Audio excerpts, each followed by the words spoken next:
I don't think I've had anybody in this room before, have I? I don't see any familiar faces that there. So, okay, so this is your first time with me and my first time with this group here. So, and this is my first time teaching this class here. So, let me stand back here because I'm up there. I'm Scott Hack. I've been here at UTKL about a year and a half, but I've been around Malaysia off and on for almost 20 years. There I actually taught at UTHM back before it was UTHM, it was ITO at the time, when they were first setting up. It was, I think, like 96, 97, somewhere in that area, 1996, 97, there.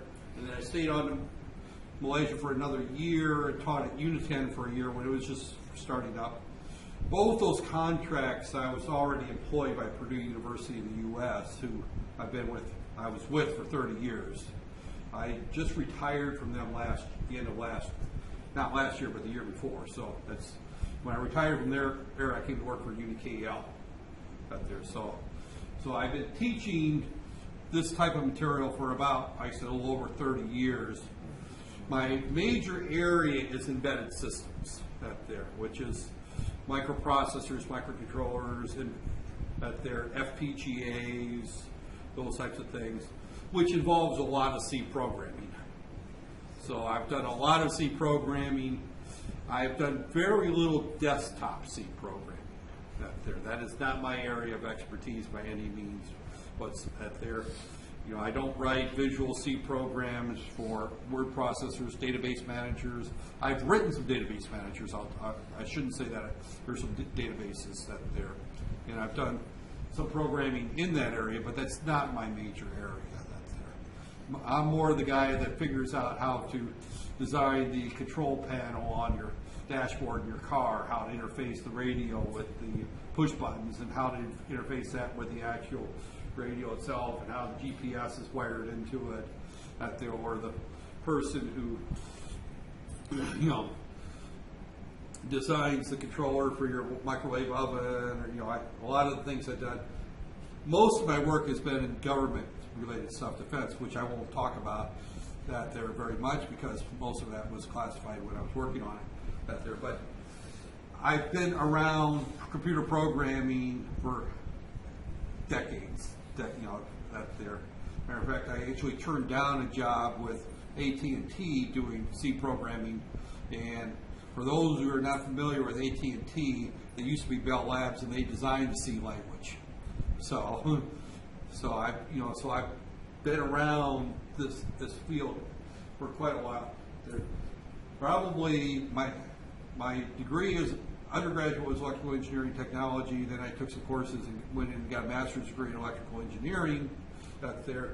But my first couple of jobs out of college was as a programmer, not as an engineer. So I got there, and then I started doing more embedded systems, and I probably have done about 50-50 hardware and software probably over the last 15 years when I was doing consulting work out there. So I've done a lot of work in that area there. So my emphasis might be a little different than some of the other instructors out there.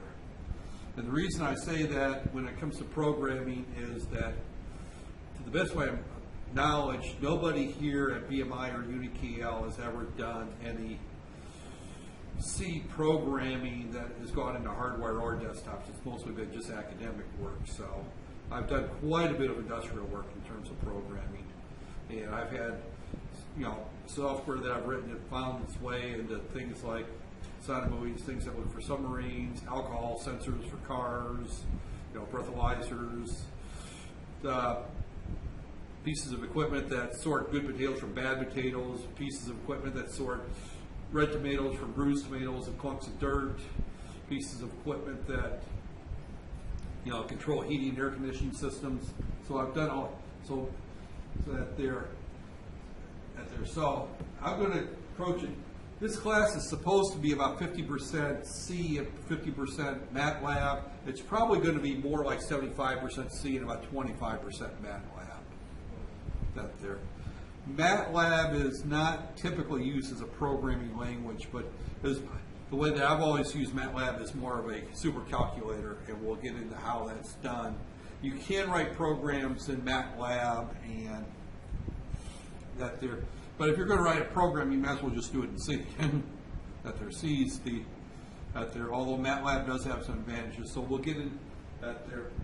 I don't consider myself a MATLAB expert. That there, I will. That there, but I probably know about as well as most of the folks I've run across. So there. The book that I'm going to be probably using, at least initially, we'll see how it goes, is one of the ones by Decto and Decto. That's there. And I selected the book predominantly on one that I could find an ebook for. That's there. Decto and Decto is a father and son team. They've been writing books on C probably for 20 years or more. Their first book was called See How to Program, and I think the book I'm using, let me see what the book is that I'm using here. Decto, How to See How to Program. So this is the book that I'm going to be using. That there, it's by Paul and Harvey Decto. There, as I said, they're a father and son team. It's a good book, an excellent book. It is written in English, as almost any book that we're going to get there. I have to assume, and I'll make this available at there. It's available as a EPUB or a PDF, I think, at there. So I think it's a fairly expensive book, if I'm not mistaken. At there, you might find. I think you can find it locally. At there, but it's a good book. It's a very in-depth book, and we probably won't go as in-depth as the book does. At there, so. This particular book is written with the emphasis on programmers that are doing computer science type programming and not embedded systems type programming. There. Now, everyone in this room is going to be going to New Zealand. Is that right? Right. What's that? Australia and New Zealand. So some of you are going to Australia. That's it. So you have to get used to listening to English-speaking lectures. So that there, because I know when I teach the regular UniKL that are not the transfer degree, some of them struggle with English. So if you're struggling with my English, then you're going to be probably struggling for quite a while. Because actually, the Australian and the New Zealand accents, I think, are harder to understand than the American up there. But most of you are used to the British accents, so. Some people struggle with my American accent there. And the good thing is that I got a pure American accent. I grew up in Minnesota, which is in the Midwest in the U.S., right about the middle of the country. And then spent almost my entire adult life in Minnesota or in Indiana, which is right in the middle up there. So I have not picked up any of the Louisiana y'all type, saying I don't talk like a hillbilly or up there. I don't have any of the Boston slang that there, and I don't know what they speak in California. It's a different accent, but it's not quite as unique. Actually, California is more of the attitude than it is that there. I have a son that lives in California along with an ex-wife, and I was telling my wife the other day that I just don't like the California attitude up there. I love the weather in California; it's a beautiful place, but the people are a little unique up there. So. Well, they think that they're better than the rest of the country up there. So, okay. I'm going to kind of jump in. Today's going to be relatively short. Now, I was a little confused till about an hour ago.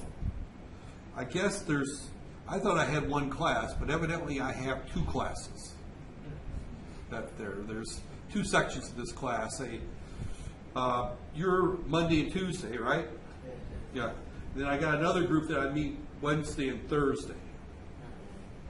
And some people have suggested that I combine the two groups somehow, but when I look at this room, that's not going to happen. This room is not going to be big enough there. I may, at some point, though, we'll see how it goes, make the Monday lecture somewhat optional and record it and place it online. And then those who want to come to the live lecture can come on Monday, and I do the lecture on Monday, and then the recording will be posted there. So I have a Facebook page set up for this class. I've got two Facebook pages you know, there one is a picture of me in a purple shirt. That's not the one you want. You want the picture of the Facebook profile with me standing next to my wife. That's the one I use for classes. And there I've got a page set up for this class. And what I'll use Facebook for posting the lectures, any class cancellations, any lab assignments, any of that stuff I'll put up on Facebook. Anything that's copyrighted or proprietary that I can't give to the general public, such as maybe the textbook that's there, I won't use the e-learning. But the e-learning I don't use very much. And the reason I don't use, and I used to use e-learning a lot at my old campus, but I found that most of the students, at least the UniKL students, not transfer, never check that there. So as a result, I just been putting everything on Facebook is what I've been doing other than certain things. I have not put anything up for this class yet. That there. So, but the links to all the videos from the lectures will be on Facebook. And what I do typically is before I start class is I usually sit down and I've got a little software program on this here called Camtasia right here that just simply captures everything that's on the screen in my voice right there. And then instead of using the whiteboard, I use OneNote and I just write on the screen. So I typically I don't use this whiteboard here. I just write on the screen, and then the entire lecture is recorded. The one thing you don't see is my face. That there. Well, at one time I had a camera on top of my, I've been doing it this way for a number of years. And I taught this class actually online back in the U.S., 100% online without the MATLAB part. And the students always told me that they didn't want to see my face. And it wasn't because, although I question whether that's because of my looks or because it reduced the amount of screen space that they saw.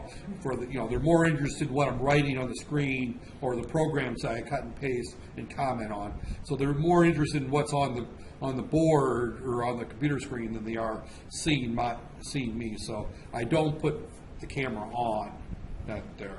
I mean, it's very easy to put it on. It's just that it reduces the amount of screen space for what's important up there. So, okay, let me kind of jump into up there, right here. And I'm going to be cheating here. Oh, I will also be putting the example programs up. All the examples are from all the chapters in the textbook are available as well. So I'll be putting those up there. So, right there. He calls them tutorials. That there. This is just a series of slides. I'm being somewhat lazy in using the publisher's slides. If I'm going to use his books and they paid somebody a bunch of money, which they better not have paid much because these aren't very good slides, to be honest with you.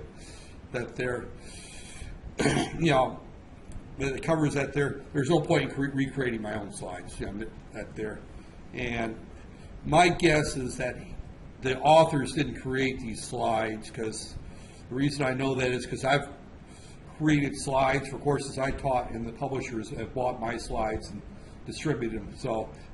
So I know that publishers typically buy the slides from somebody else teaching the class and puts them up online that there. And then, yeah, because these are,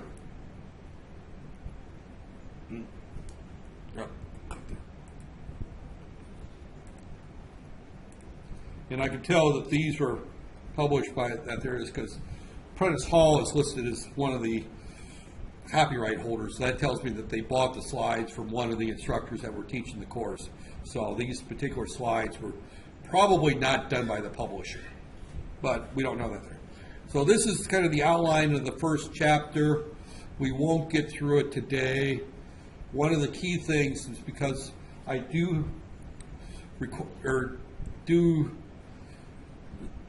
have two classes that that are going to be taking the same exam, same finals, and doing the same homework. I'm going to have to synchronize the lectures, so I will probably cut short most days anyways, just to make sure I don't, run that there.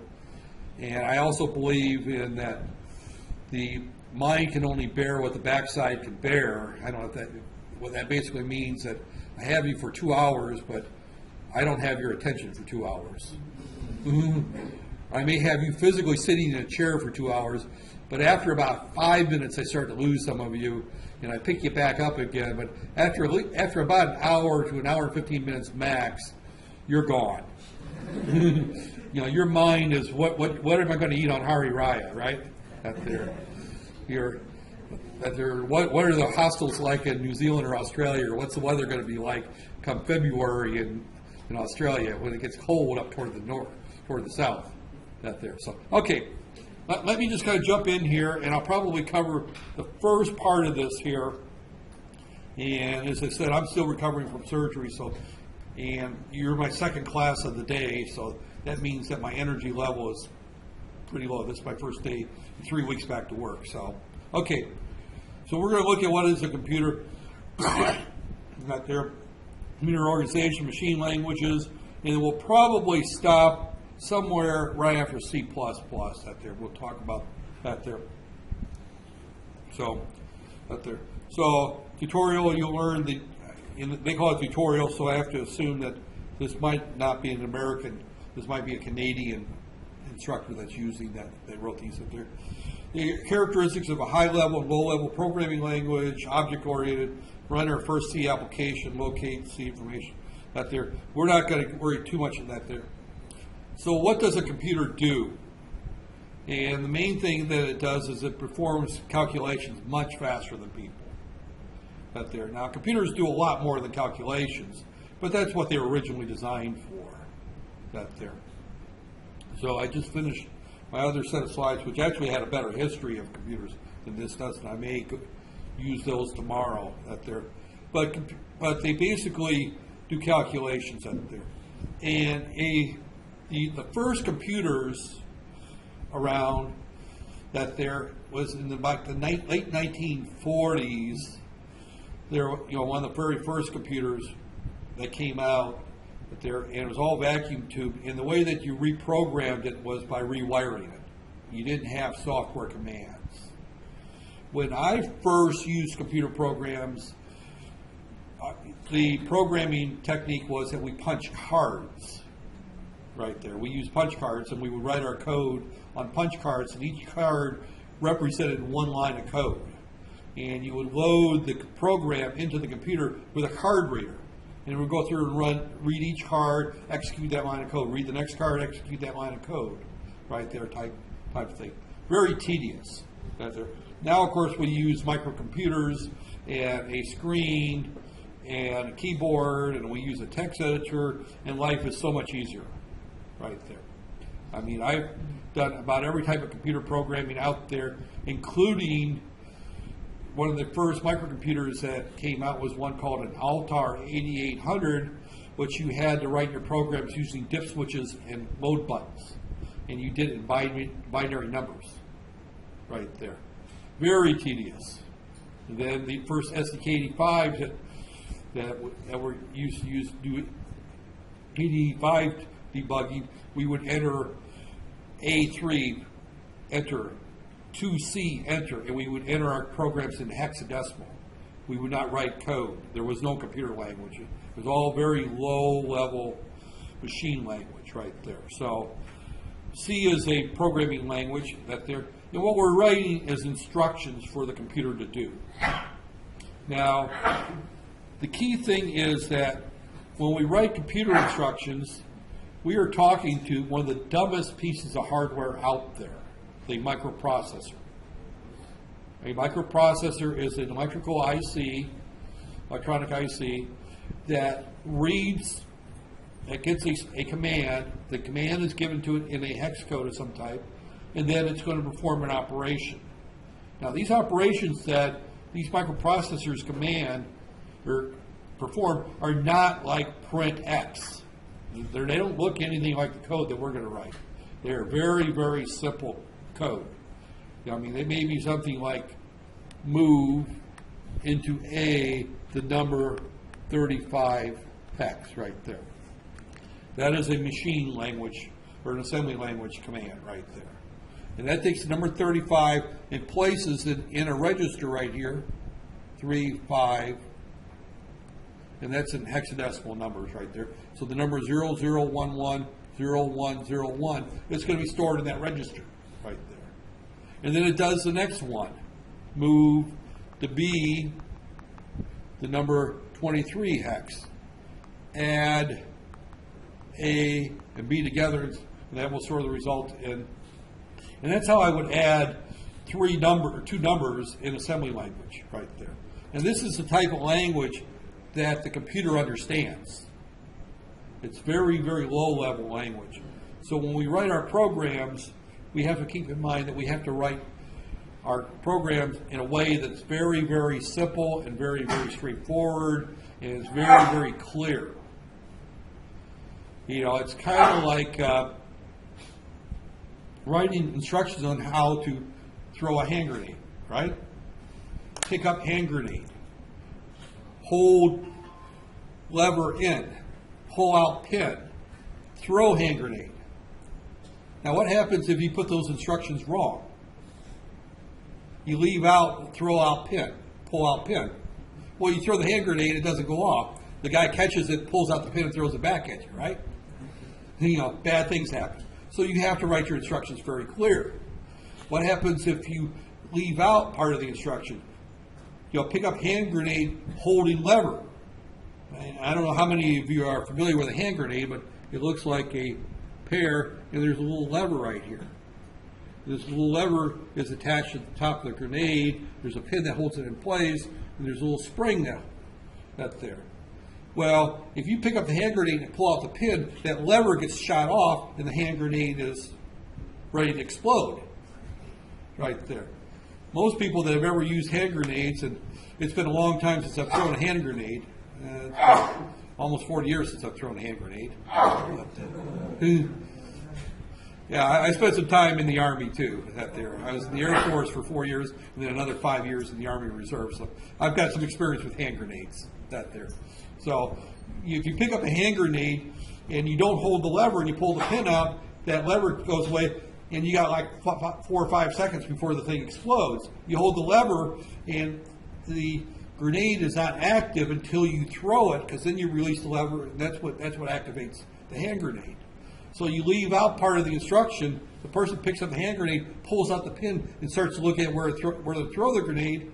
It blows up in his hand. And I've seen simulators blow up in people's hands. So I mean, bad things can happen if you write your program incorrectly.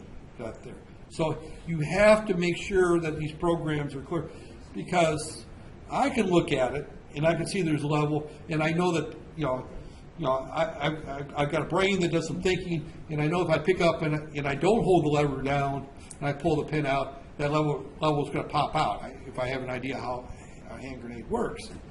But this computer has no idea how the hand grenade works. So you have to tell it every part of the instruction has to be very clear. We don't have very many ladies in the back, but how many of you ladies bake in the kitchen, right? Don't bake? None of you have ever baked a cake or made a pie or anything like that? Huh?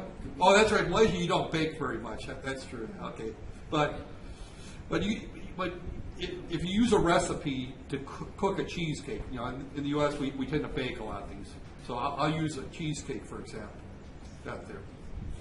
and the recipe has to be very clear. If you have a poorly worded recipe and you skip a step, you can't undo it. Now, I know that everybody here has seen IKEA, right? IKEA is the master of writing instructions on how to assemble things. They do it without words. It's picture, picture, picture, picture, right? Now, those instructions look very simple, don't they? But you would not believe the amount of time spent in writing those instructions, giving it to a 6-year-old kid and having them try to assemble that and trying to put that thing together with the fewest number of mistakes. Because you skip a step, you got to take the whole thing back apart, put it back together again. Computer programming is like that. You have to understand your problem all the way down to the root level and the steps to solve it completely. If you don't understand the problem, then you're probably going to get a bad solution. Now, the most frustrating thing about that there, you'll find students will complain about syntax errors, and that there. I don't care about syntax errors. The compiler will tell me where they are, and I'll fix them. That there, it's kind of like peeling an onion. You fix one area, find another one. But getting the syntax errors fixed is the easiest one. The hardest one is whether or not the thing actually gives you the right result or does the right thing. So, that's it. So we look at the computer now. Here we talk about computer devices, also known as hardware. This is the actual computer itself. That's the keyboard, the mouse, the screen, the hard drive, the memory, the printer, the scanner. That there. Now that's for a computer system right there. Now if it's for an embedded system, it might be the keypad, it might be the door sensors, it might be the temperature sensors, it might be cameras that there. So, but we have two basic things that we're looking at. We've got the hardware side of the equation and the software side that there. Now you also hear the term, I'll use it, called firmware. Firmware is software, but you burn it into an IC, or it's permanently part of the there. So there's 6 units. I have not gone through these slides, but there. But these are basically the author's description. Is we've got our input devices. Our input. I don't know what this is doing here. Our input. Now that's our keyboard, our mouse, our camera, whatever that there. Our input may also be files stored on a hard drive too, right there. Our output is information on output, making available. For most everything we're going to be doing, our output's going to be the CRT or the screen. I shouldn't call it a CRT anymore. It's no longer a CRT. It's now a LCD display that we're using. CRTs is cathode ray. Those are the big that there. But regardless, that's what our output is. We've got our primary memory. Now, primary memory is your RAM. This is normally what most people refer to as RAM, which is read access memory right there, or random access memory. I prefer is read-write memory. Read-write memory, that's there, because RAM, ROM, which is read-only memory, is also random access. The term random access means that I can access one memory location and then put a different address. But their sequential access is like a tape drive. You got to listen to it from beginning to ending. That there. So, but we've got primary memory input and output. We got the ALU and the CPU. Now those two are actually normally built into the same IC. The ALU is actually part of the CPU. Right there. I would probably, if I was doing these slides, I probably would have grouped those two together. The ALU is what actually does the adding, subtracting, multiplying, dividing. That there. The CPU is what controls, the microprocessor or the computer. That there. So everything goes through the CPU. Not everything goes through the ALU. Right there. Now, these questions won't be on the final exam. I mean, we won't get into that there. I've got plenty of things to question you on and harass you on in terms of programming skills than worrying about the terminology of what's inside the PC right there. And then the last one listed on this is our secondary storage. Secondary storage normally takes the form of a hard drive in the past. A hard drive was a metallic platter that we stored information. Now solid state drives have been it's been replacing that there. I mean, CDs fall under that category, DVDs fall under this category. Any type of memory that stores information that when you turn the computer off is not lost. Right there. Now, to be honest with you, the border between primary storage or RAM and secondary storage is starting to get fuzzy. That there. And the reason for that is that a lot of devices that you turn off and turn on are maintaining their state between on and off. And very low-powered memory out there.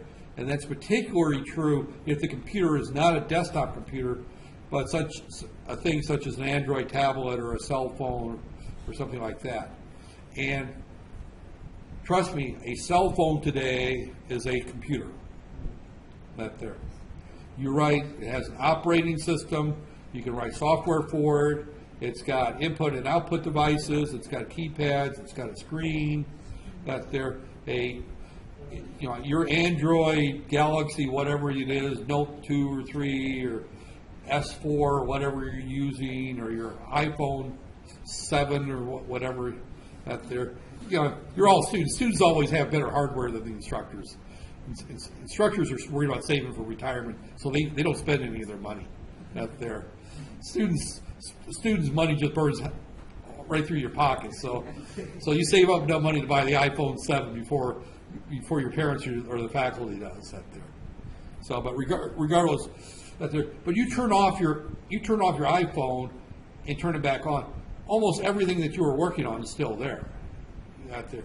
It's automatically saved when you close an application out there. So this concept of secondary and primary storage gets a little fuzzy when we talk about some of the modern technology. And the reason it's gotten fuzzy is that memory technology has gotten such that you can have very low power, somewhat slow memory that you can maintain through battery brownouts, blackouts, and things like that. This desktop computer sitting in front of you, I guarantee you get a little flicker of lightning where the lights just blink off and on. Everything that's stored in RAM is gone. It's gone, that there. I don't know if anybody here has ever had it happen. I won't count the number of times it's happened to me. I'm sitting here working on a long paper or a set of slides or something. I've got 3 hours into it, and I haven't hit that little save button in a while. And the lights blink, and all of a sudden I've lost an hour and a half's worth of work out there. That's primary memory. That's what primary memory has happened to you. If you're doing something on your cell phone, you spend 30 minutes, 40 something out there, and the battery goes out, chances are you haven't lost anything. It's backed up out there. But those are out there. So, okay. That there. The Internet and the World Wide Web, this is just history, completely not part of this course. That there. He is missing the DARPA net right there. DARPA was before the ARPANET, Advanced Research Projects Agency, to connect it there. Before that was the Department of Defense funded what was called the DARPA net, that there to tie universities with military installations, and defense research labs that there. Unfortunately, they discovered after they set it up it was very hard to secure, so they said that no classified data is going to be on it, so therefore the Department of Defense gave it away and said let someone else take care of it. So it went under to DARPA net that there, and the last I knew, and they were talking about getting rid of it, and I haven't followed it. There's an organization called the National Science Foundation. It's in Washington, D.C., but they maintain control of the Internet, as the last I checked that there. So that's the National Science Foundation that there. But they maintain the Internet. There was a lot of talk of taking it out of the U.S. government hands and letting someone else take care of it that there, for two reasons. One is everyone's afraid that the National Science or the National Security Agency is going to use the Internet to spy on everybody. Well, guess what they did, and they're still doing it out there. If you followed the, I can't remember the guy's name now, so he lives in Russia, the former employee of NSA that revealed everything that they were doing as far as spying over the Internet out there, which maybe I'm not as naive as most people. I knew that the Internet was not secure anyway. That there, but regardless, but there's also the cost of maintaining to share it with other folks. But the Internet, they throw this Internet slide in there. We won't be using the Internet for any of our programming in this class. We won't do any Internet programming, so we won't talk about TCP and IP These are the communication protocols. They're very, very important if you're going to be designing web pages and doing some of those things that there. I'll probably do a demo on how you can design a web page using C right there. It's not very difficult up there. And really all of this stuff is hidden below the curtain right there. You don't really see what's going on if you that there. You just simply write a program and just simply put it out on the internet right there. And you save it as an HTML document out there.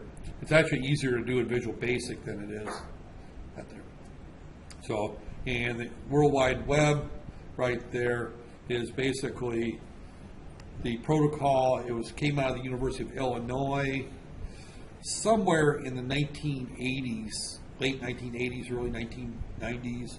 The basic that there originally Mozilla was the original web browser, and then Mozilla is now Firefox, which then became Chrome right there. Firefox is still out there, but Chrome is, but those were the original designers that they're there, but they developed something called HTML, which is hypertext markup language that there. It's been around for, like I said, about 20 years.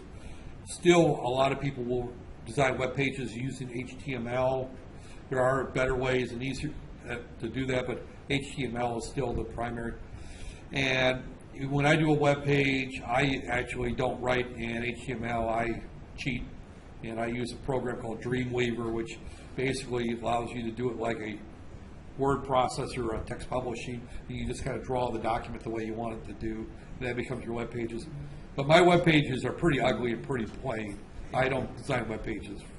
I've never designed a commercial web page other than for my classes, and all it was a few things at the top with some drop-down boxes and a whole bunch of links to my videos, to my classes, and handouts out there. I used it more as a file transfer site than I did for anything else out there. Okay. These are the three types of, now we're getting into what is important right there. We have machine languages. Machine languages is what the microprocessor understands. Machine languages are very, very ugly looking, and they have no idea what they mean. They look like 3C, 2E, 4A, 1, 2, right there. Now, each one of these will equate to some type of command. So this might be move into A.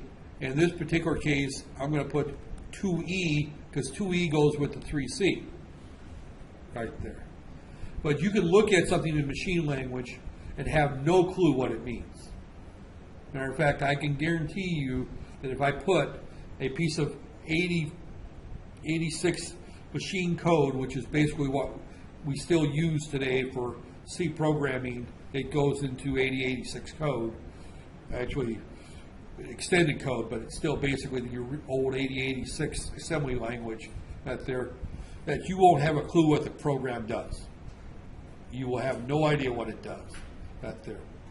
This is what I had to first start doing programming with when I started working with microprocessors, right there. We would normally write our code in assembly language. Now, assembly language is something like move into A, the number, what did I say, 22E. 2E right there. That's an assembly language instruction right there. The assembler will take that and convert that to 3C, 2E right there. That's the job of the assembly language. I used to remember all of the engineering students down at Purdue, when I was a young student there, walk around and they had these little cards in their pocket. And on the card was all the assembly language instructions, and next to it was how you form the machine language. And the reason is that we had to learn how to write in assembly language, and then we had to go back and we had to hand assemble the code into machine language. And then we had to go into the microprocessor lab and enter the code one byte at a time. Two numbers, 3C is a single byte. That's 8 bits. So we would enter 3C, enter, 2E, enter. And that's how the command move into A, 2E would get into our microprocessor. Fortunately, we don't do it that way anymore. These two are the ugliest and nastiest ways to write computer languages, right there. You know, now keep in mind that somebody like Bill Gates actually sat down and did that for the original DOS operating systems for the IBM PC. And that's why he's worth several $billion today, is because he was able to do that. And if you look at the original DOS operating system written in assembly language, it's about 200 pages long, and it all looks like this. And he was able to keep it straight and get something that worked out there. So, you know, the early programmers had a much harder time than you guys will. Much harder time. Fortunately, we don't have to do it that way anymore. Now, high-level languages, we start off with something that looks like English, and almost all high-level languages are based on English that I know of. There might be something out there in Mandarin or Chinese, but I have not seen any German, Polish, or Malay computer programming languages that the root is out there. They're almost all based in English of some form out there. So those are, you know, run through a compiler, which will then take that and convert that to assembly language and or machine language. So we will that there. So compilers are different than interpreters. An interpreter is different, and it's very important that when you look at the difference between a compiler and an interpreter, is that a compiler takes and packages our code into an executable program that will run. It can recall other parts out there. An interpreter will read one line of code and execute it, read the next line of code and execute it, read the next line of code and execute it. They behave very similar, except for there's some things you can do in a compiler that you can't do in an interpreter. There's some things you can do in an interpreter you can't do in a compiler. Java is basically an interpreter right there. Now there are Java compilers as well, but Java, code that runs off the internet can't be compiled and run on different machines because they all have different machine languages out there. So if I'm running a program on the web right there, and I wrote something to run on the web, and I write it as a compiler, and I'm running on an x86-based system, which all these desktop machines are x86-based systems, I would have one set of machine instructions right there. If I'm running them on a ARM-based system, such as a Galaxy Tab, that's based on ARM, it has a completely different machine instructions right there, completely different. And I can't take the same code that has been compiled in Java and run it on a Galaxy Tab that I can on my desktop computer. The machine language is different. Machine language is unique to a particular microprocessor or microcontroller. A high-level language is generic. And I can write a C program in C and compile it and run it on a Galaxy Tab. But I can't take that same compiled program and run it on my desktop computer or my laptop. The original C is the same or very similar, but the machine code is different. So when we look at it, and why didn't this open? Okay, there we go. When we look at, here's our C code right there. That's a high-level language. Now we'll talk a little bit later about C can also execute low-level instructions. It goes through a compiler process right there. What comes out of this is machine code right there. So this machine code can only run on one type of CPU, and I'm going to use the term CPU, Central Processing Unit, and that means either microcontroller or microprocessor. And we won't talk about the difference between the two of those in this class. That's there. But this is going to run on an x86 based system, right there. So it's going to run under Windows and an x86 based system, right there. I can take this and run it through a different compiler, and I can get code that'll run on an ARM processor that will run on an iPhone, right there. But I have to use a different compiler. That there. And my user interface may be different. There's some other things with the operating system it's going to make our code look a little bit different. But the same core C program can be used to write code for different platforms right there. So, and we'll see that when we get into the actual, our actual coding, is that we have to specify what type of platform we're going to go into. The one we're going to be using for the most part in this class is called console applications, where we don't use Windows. We don't draw any windows. We just run it in a text-based mode right there.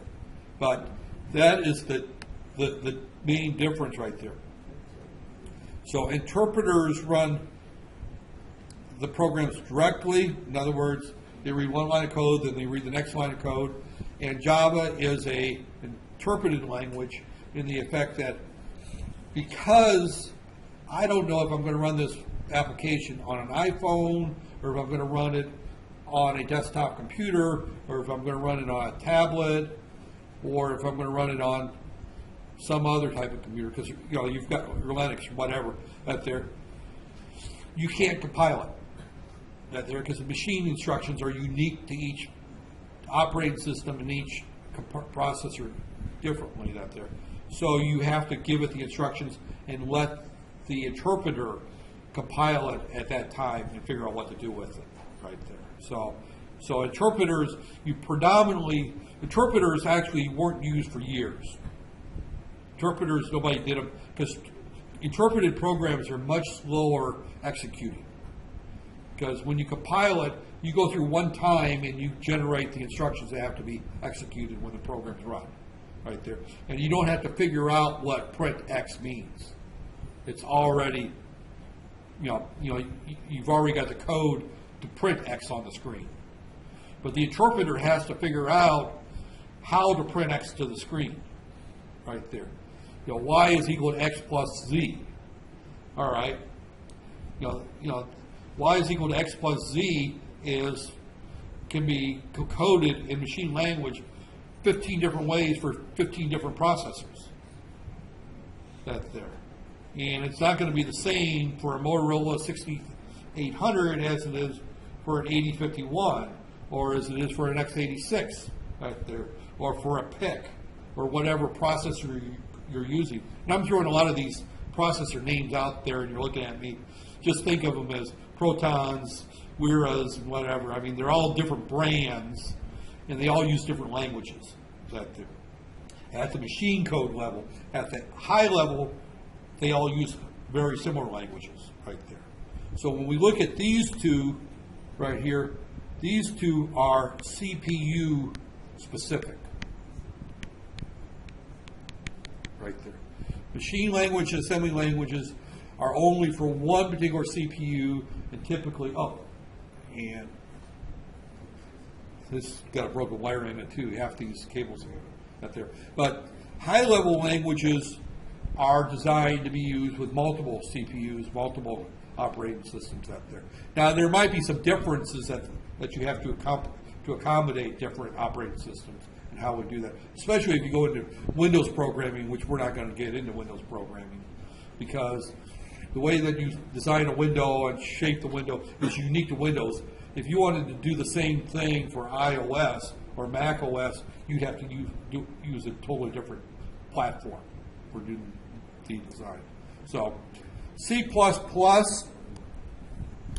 is an extension, and I'm pretty much where I think I wanted to stop here, was right for C++, right there. It's evolved from C. C is 99% of what we're going to teach in this class is C, but we'll look at C++. C is not object-oriented. C++ is. That's the major difference, is you do some things differently, but that there. C was developed in the early 80s, used for Unix, developed by Bell Labs. Bell Labs used it for designing their telephone switches right there. And Bell Labs also developed Unix. So Unix is an older operating system. It's now been modified into Linux right there. You still find it on desktop operating systems. That there, a branch of Unix and Linux is Android. Android is a form of Linux right there. So Unix has not gone away completely, but the large Unix multi-user, multitasking machines are not as common out there. You know, I haven't used pure Unix since the last time I used a Spark workstation, which has probably been about 12, 13 years ago. Out there, the old Spark workstations were all Unix-based out there. Unix was a very interesting operating system. It was the only manual you could get an error message through, and you look up the error message in the manual and say, find a guru out there. It wouldn't tell you how to fix the error, just said find somebody who knows more than you do. Out there was basically what out there. So it provides capabilities for object-oriented. We'll talk about this. It's a hybrid language. It uses C style out there. And it's also a high-level language and a low-level language. You can write C in a way that you can do very low-level things. You can access the registers directly. You can access the I/O ports. You can get into the microprocessor at a low level, and you can use it with high-level constraints. So it's a very, very popular language for embedded systems. Extremely popular for embedded systems out there, and probably the number one language out there. It will be that stay that there. And I'm going to stop that there, there, and there. Oh, and today was short. Yeah, I know you guys may get